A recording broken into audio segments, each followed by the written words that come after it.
Mental health का issue अब सिर्फ आपकी इंस्टा रील्स या मेट्रो तक सीमित नहीं रहा। अब ये देश का मुद्दा बन चुका है। अब ये बजट का हिस्सा बन चुका है। Our commitment to mental health and trauma care. There are no national institutes for mental health care in North India. We will therefore set up a NIMHANS 2 and also upgrade national mental health institutes in Ranchi and in Tezpur as regional apex institutions. नमस्कार, आप देख रहे हैं भारतवाणी और मैं वैशाली। कल 1 फरवरी को भारत का यूनियन बजट पेश हुआ। आप में से कई लोग ऐसे होंगे जिनको जानना है इस बजट में क्या है, लेकिन आप नंबर से डरते हैं। तो मैं आज आपको इस डर से दूर करके इस बजट को बहुत ही सीधी और सरल भाषा में समझाने वाली हूँ। इस वीडियो के माध्यम से मैं आपको बताऊंगी सरकार देश को किस दिशा में ले जाना चाहती है। इस बजट के माध्यम से आम आदमी को क्या मिला, किन राज्यों और क्षेत्रों पर सरकार का फोकस रहा और कैसे ये बजट ऑरेंज इकोनॉमी को सपोर्ट करता है। सबसे पहले सरकार की सोच को समझते हैं। इस साल के बजट पर सरकार का फोकस कैपिटल एक्सपेंडिचर रहा। अब ये क्या चीज़ है, तो आसान भाषा में समझे तो ये एक लॉन्ग टर्म इन्वेस्टमेंट है, फ्यूचर ग्रोथ के लिए। ये सरकार का वो खर्च है जो एक दिन के लिए नहीं बल्कि सालों तक काम आने वाली चीज़ों पर किया जाता है, जैसे सड़कें बनाना, मेट्रो, स्कूल, अस्पताल, रेलवे, आईआईटी, एम्स जैसे संस्थान बनाना। ये सब कैपिटल एक्सपेंडिचर में आते हैं क्योंकि ये रोजगार देगा, फ्यूचर बिजनेस और इंडस्ट्रीज को सपोर्ट करेगा। इससे देश की आर्थिक ताकत बढ़ेगी। इसका असर तुरंत नहीं दिखता पर धीरे धीरे दिखता है।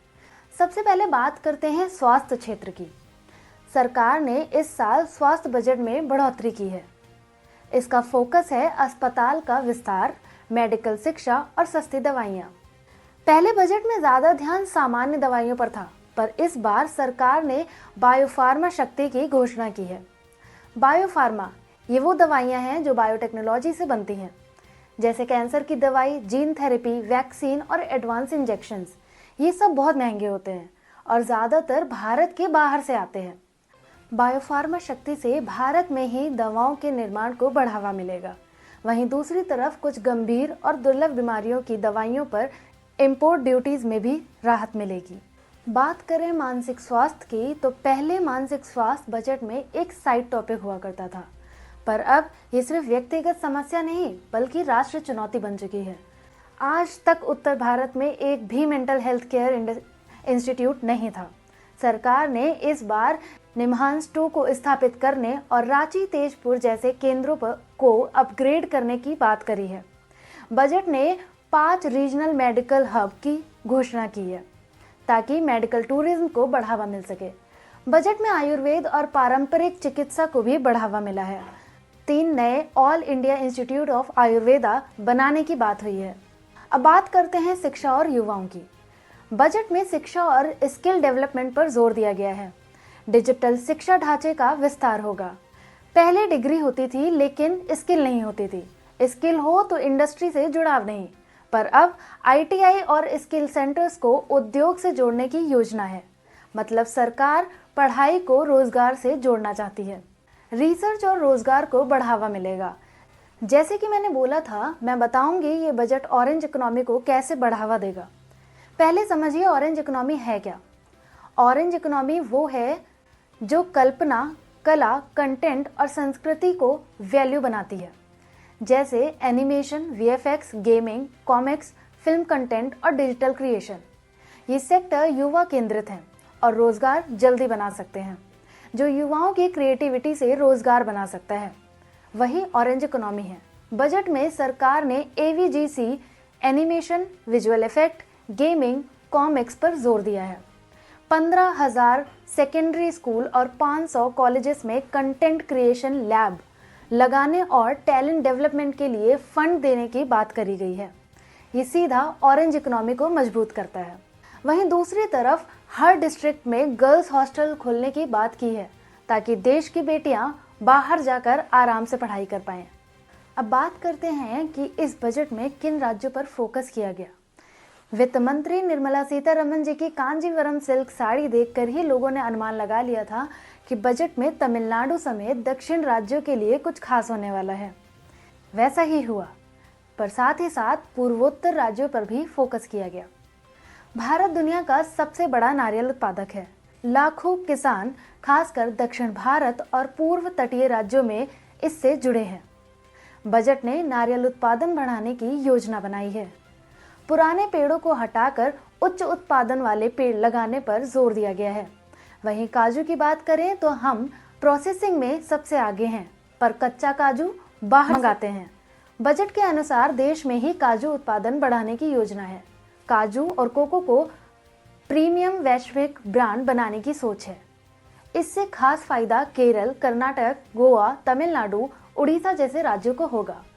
वहीं भारतीय मछुआरों द्वारा पकड़ी गई मछलियों पर शुल्क नहीं लगेगा। इससे मछली पालन मजबूत होगा। वहीं बात करें पूर्वोत्तर की, तो सरकार ने पूर्वोत्तर भारत में बौद्ध पर्यटन सर्किट विकसित करने की योजना बनाई है। इससे पूर्वोत्तर राज्यों को फायदा होगा। अब बात करते हैं महिलाओं की, तो सरकार ने बजट में महिला स्वयं सहायता समूह को वित्तीय मदद, पोषण और मातृ स्वास्थ्य योजना को बढ़ावा देने की बात की है। इस बजट में महिलाओं को सिर्फ लाभार्थी नहीं बल्कि आर्थिक भागीदार बनाने की कोशिश है। She marts, women entrepreneurship, budget में एक नई पहल बताई गई है। समुदाय आधारित कम्युनिटी ओन्ड रिटेल हब, जिन्हें महिलाएं उद्यमी के लिए बनाया जाएगा।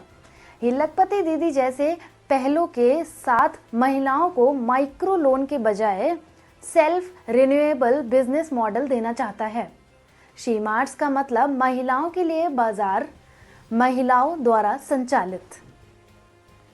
एमएसएमई स्टार्टअप जॉब्स, बजट में एमएसएमई और स्टार्टअप के लिए आसान क्रेडिट, टेक सहायता और मार्केट कनेक्ट पर बात की गई है। इन कदमों का मकसद लोकल इकोनॉमी को मजबूत करना है। चलिए बात करते हैं कृषि क्षेत्र की।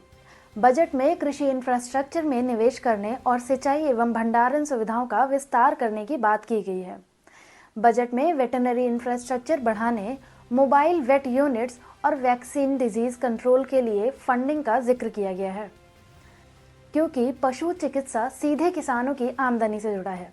वहीं दूसरी तरफ सरकार ने भारत विस्तार नाम का मल्टीलिंगुअल एआई टूल का जिक्र किया है, जो एक बहुभाषी एआई टूल है, जिसे किसान सलाह, मौसम डेटा, ICAR, एग्रीस्टैक इंटीग्रेशन और लोकलाइज्ड एडवाइजरी देने के लिए प्रस्तावित किया है। मतलब छोटे किसानों को उनकी ही भाषा में सुरक्षा और उत्पादन से जुड़ी सलाह मिलेगी। बात करते हैं इंफ्रास्ट्रक्चर और विकास की। इस बजट का बड़ा हिस्सा सड़कों, रेलवे और लॉजिस्टिक्स पर खर्च होगा, क्योंकि ये वो सेक्टर हैं जो सीधा रोजगार पैदा करते हैं। हाईवे और रेलवे का आधुनिकीकरण होगा। सरकार ने 7 हाई स्पीड रेल कॉरिडोर की घोषणा की है। मुंबई से पुणे, पुणे से हैदराबाद, हैदराबाद से चेन्नई, चेन्नई से बेंगलुरु, दिल्ली से वाराणसी, वाराणसी से सिलीगुड़ी। इसका असर निर्माण क्षेत्र में रोजगार और तेज आर्थिक गतिविधि होगा। खेल जगत की बात करें तो बजट में खेलो इंडिया मिशन का न्यू वर्जन लॉन्च हुआ है और स्पोर्ट्स गुड्स मैन्युफैक्चरिंग के लिए 500 करोड़ का एलोकेशन बताया गया है। इससे खिलाड़ियों के लिए इकोसिस्टम मजबूत होगा। बात करें टैक्स की, तो इनकम टैक्स स्लैब में कोई बदलाव खास नहीं हुआ है इस बार। वहीं रिवाइज रिटर्न फाइल करने के लिए 3 महीने का ज़्यादा समय दिया गया है, यानी अब 31 दिसंबर के बदले 31 मार्च तक रिवाइज रिटर्न्स फाइल कर सकते हैं। कुल मिलाकर इस बजट को बैलेंस बजट के रूप में पेश किया गया है, जहां सरकार ने राज्यों के विकास, स्वास्थ्य और रोजगार के बीच संतुलन बनाने की कोशिश की है। ये धीमी लेकिन गहरी सोच वाला एक दूरदर्शी बजट है। अब असली परीक्षा ये होगी कि ये योजनाएं जमीन पर कैसे उतरेंगी। उम्मीद है आपको इस वीडियो की सहायता से कुछ हद तक इस बार का बजट समझ आया होगा। आप इस बजट को किस तरह देखते हैं, अपनी राय कमेंट सेक्शन में ज़रूर बताएं।